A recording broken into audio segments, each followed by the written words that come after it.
Welcome to this CAMS webinar on risk management from spreadsheets to software as a service. I'm Brad Smith, Principal Consultant at CAMS.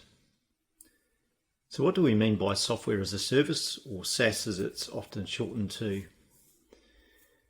This is a terminology known to a number of people, but not necessarily everyone in the organisation. So software as a service, or SaaS, is essentially a software licensing and delivery model.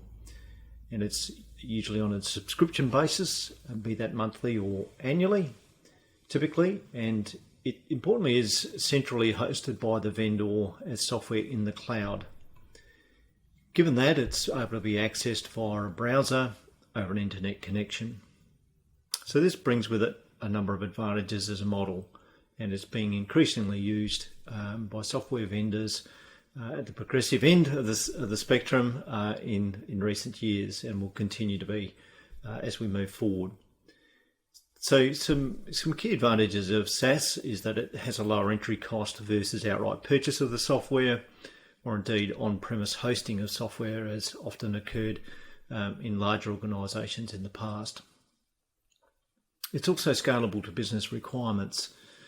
So at the one end of the spectrum, where it's a large organisation perhaps, and they have large budgets, they may adopt an enterprise-wide license, so an unlimited number of licenses. At the other end of the spectrum, a smaller organisation that doesn't have that financial budget allocation may start with a small number of licenses, and as either that business grows or they increase their capacity and financial ability to bring on more users with licenses, they can scale up accordingly. Because it's web-based and you can access it through a browser, it's available anywhere, anytime, and there's both PC access and smartphone access associated with quite a number of SaaS products. Rapid implementation is another key advantage of SaaS, as is easy deployment of product updates. So you're not relying on your internal IT resources to do that. The vendor's able to do that through the cloud. So in terms of weighing up the decision on whether you should remain with your spreadsheet or go with SaaS, we've seen some key sort of high-level generic advantages of SaaS versus, say, either a spreadsheet or outdated software solution, perhaps one that's still being hosted on-premise. What are some of the other considerations that you can bring to bear to make this decision? Something I think does help, particularly from a higher level management perspective, is where is the organisation on a risk maturity spectrum, and how might the technology involved, be it the spreadsheet or be it an old piece of risk management software or a newer progressive SaaS solution, interact with other considerations around risk management for the business. So there's a number of risk models out there. The ones that I think are more instructive are ones like this one on the screen, where you've got not only the continuum from left to right, from initial approaches and quite basic approaches to risk management, through to an optimised and fully integrated risk management process within the organisation. But you can also see down the left-hand side, it's been streamed. So we're looking at a strategy and governance view versus people and process and technology. So it is, of course, quite possible to be at different maturity levels for different categories, as we're seeing here. So in this case, if we're looking at a spreadsheet that's within the organisation at the moment, housing the risk register, and is basically the way the risk management process is managed through the organisation in conjunction with the risk framework, it represents, of course, a very basic approach. And I think the point then is to say, okay, well, if we were to move from that spreadsheet to some leading SaaS risk management software, what else might that influence? And in this case, we can see it might influence some of these other categories. So, for example, we just looked at the process one above. In order to capture the second dot point there of being able to monitor and alert automatically, efficiently, to be able to leverage dashboards that SaaS software can provide, we would need obviously that tool to enable us to move to that high maturity level.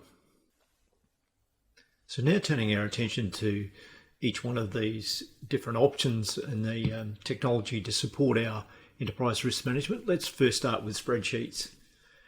And the point here is that many organisations have started their risk management in terms of identification, assessment and monitoring in a spreadsheet. There's nothing wrong with that. It was certainly better than often other manual processes of doing that, and it certainly had its time. Some organisations are still using spreadsheets, but there's a number of limitations with them in relation to the options available to organisations today. First of these is it's difficult to version control other than centrally, and that's, I guess, particularly a focus around risk reviewing and progress reporting on risk treatment actions, where either you're sharing the same spreadsheet through multiple users, or you have different versions of the spreadsheet that you're relying on somebody to coordinate and consolidate centrally. So quite difficult to maintain control over the single source of truth version within the organisation. The spreadsheet method also, of course, tends to remain static between risk reviews. It's reliant on people knowing where it is, the person that's centrally managing it, to have it up to date and available to other people. It tends to be updated on request centrally by the person that's controlling it. The register view, of course, and the spreadsheet is a full register view typically, is quite cluttered in that sense and has analysis limitations in terms of it is listing single risks and running through the assessment analysis on each of them. So you're not able to leverage those more high level analysis views of the number and types of risks you have across the organisation, the status of risk actions, the status of risk reviews easily. There's also the issue of manual transfer and representation of data for reporting purposes. It's very time consuming, obviously. Out of a spreadsheet, you're having to extract information, copy it into Word documents or other desktop publishing formats, and represent it in a variety of ways, all of which is time consuming and costly. And there's no, of course, email notification automation available through the software option, and nor is there any notifications around automatically generated in relation to treatment action progress reporting and so on. So moving from the spreadsheet, we're focusing now on earlier generations of risk management software. And whilst they overcame a number of the limitations we've just been looking at with spreadsheets, they still had other issues. And these issues included typically quite a basic user interface, particularly in relation to the user experience today with software and the later generations of risk management software. So these earlier versions are seen as quite clunky to use in comparison. Typically came with very limited reporting options and dashboarding analysis views to enable higher level summaries of the data that was being captured. Often too relying on a single person or a couple at most who had interacted a lot with the software, learned about its limitations, not always intuitive ways of accessing information or reports. So heavy reliance on those one or two specialists, and of course there was vulnerability in the organisation if you happened to lose them. It was often standalone software as well, so there was not the ability to integrate, like for example the CAM suite can with a strategy product, a project, incident compliance software products.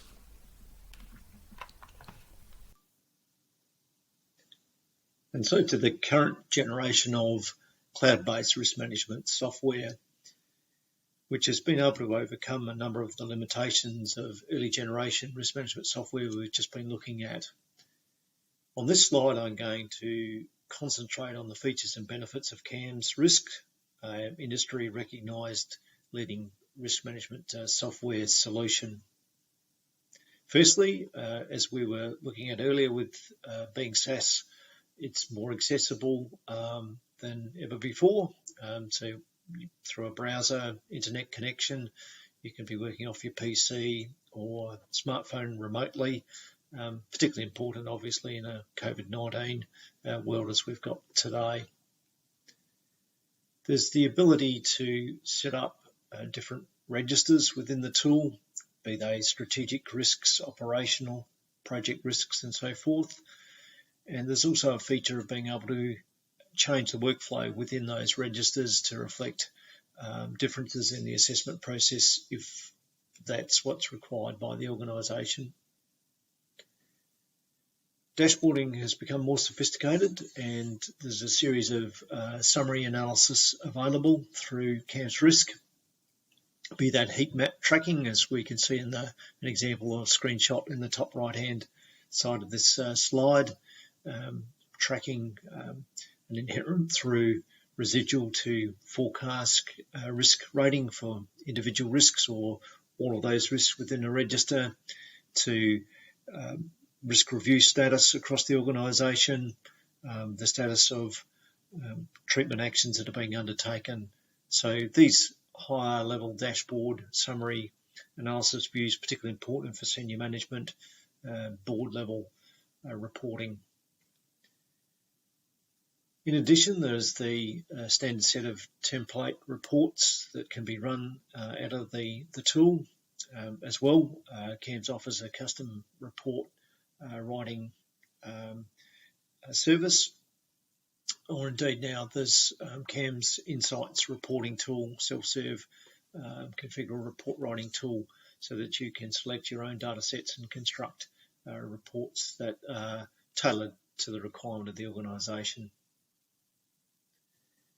The key feature of CAMS product suite is its ability to integrate across tools, and this is particularly important with risk, where there's links into audit, to compliance, incident management, to the planning and organisation hierarchies from a strategy sense, as well as the ability within the risk tool itself to be able to link one risk to another risk, or to risk indicators. I mentioned before that we're trying with successive improvements in our technology applied to risk management to gain efficiencies and automate wherever possible, and email notifications are a good example of that, being able to automatically generate notifications to risk owners or control owners, treatment action owners, that updates are required. And there can be an escalation if that's required by the organisation within those email templates. Some clients require authorisation before new risks are accepted to be added to risk registers, and CAMS Risk is able to do that. So on a risk definition page, before a risk actually gets added to a risk register, you can set up an approval process. It could be one or more approvals that are required, and that has to be completed before the risk is actually added and opened up for assessment and reporting.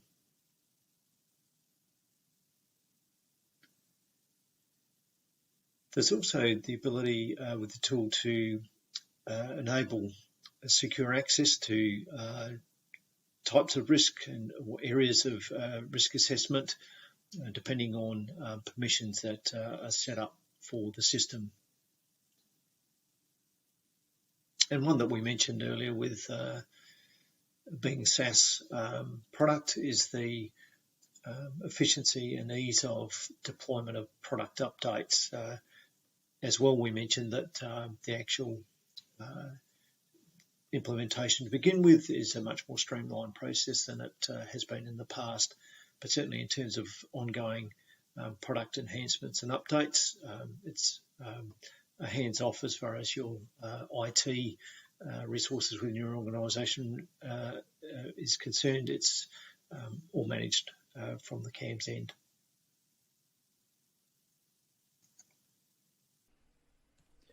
In moving out of spreadsheets or outdated software into current generation software as a service, there are some key opportunities that the organisation might want to take advantage of. The first of these is tidying up your existing risk registers. So this is removing or retiring risks, consolidating risks that may be duplicated and repeated a number of times in the organisation, but are essentially exactly the same risk, just deployed in different areas. Perhaps have different control effectiveness ratings, but the risk itself can be consolidated. And there are also poorly derived risks. They can be more of a consequence or a cause rather than the risk event itself. And there's often missing data in risk assessments or a risk record. So again, an opportunity to do a better job before putting them into the new software. There's also the opportunity to stand back and look at the risk framework, and particularly focusing around consequence and likelihood categories and descriptions, ratings and control effectiveness ratings. Particularly a focus here on generalised wording that can be made more objective, which ultimately leads to better decisions on the correct rating by consequence, likelihood or control effectiveness. It's also the opportunity to look at a risk appetite and whether that's something useful to the organisation. If you have an existing one, whether there's again the opportunity to make this more useful and more objective to support better decision making. And it can be set up quite simply in CAMS Risk, for example, by looking at the risk category and the respective appetite by that category. So again, for organisations that are on that risk journey, and you're not perhaps a fully mature, risk-mature organisation, some sense of a risk appetite and on a residual rating, whether you're within that appetite or outside it for a risk category, can be instructive to a person looking at various risk treatment options.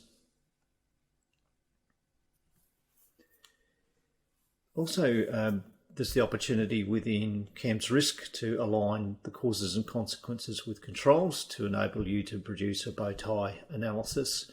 And this is important for organisations, I guess, that are wanting to move past just having identified controls against the risk, but now trying to link those controls up with causes on the front end and consequences at the other end of the risk analysis, and thereby identifying gaps that may need additional risk treatment actions, strengthening of existing controls, new controls to be brought into place.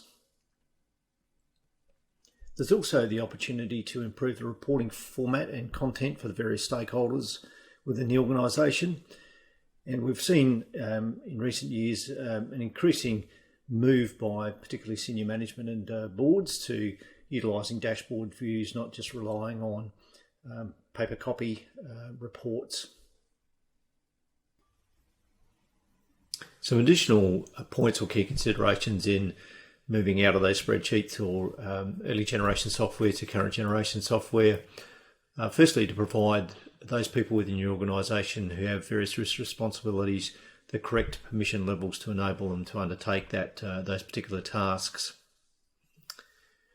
Secondly, is to ensure that at least two people, two of your system administrators, are trained in the system functions, so that you always have a backup in the event you lose one of them. Thirdly, to determine the correct licensing option to ensure that everybody with specific risk responsibilities has access within the organisation, again to avoid having to run certain processes involving people manually and then bring them back into the system. Fourthly is aligning the software with your documented risk process through your framework or strategy to ensure that they are aligned and consistent. And this links back to what we're just discussing about, you might take the opportunity to update some of that framework or that documentation to reflect opportunities provided by this type of software. And finally, to ensure when choosing your risk management software that it aligns closely with the standard, is industry recognised, peer group reviewed, and provides both integration and training support options. And clearly, CAMS Risk is able to tick each of those boxes. So that concludes our webinar. Please feel free to contact us if you require further information. Contact details are here on the screen, and happy to take any questions from here.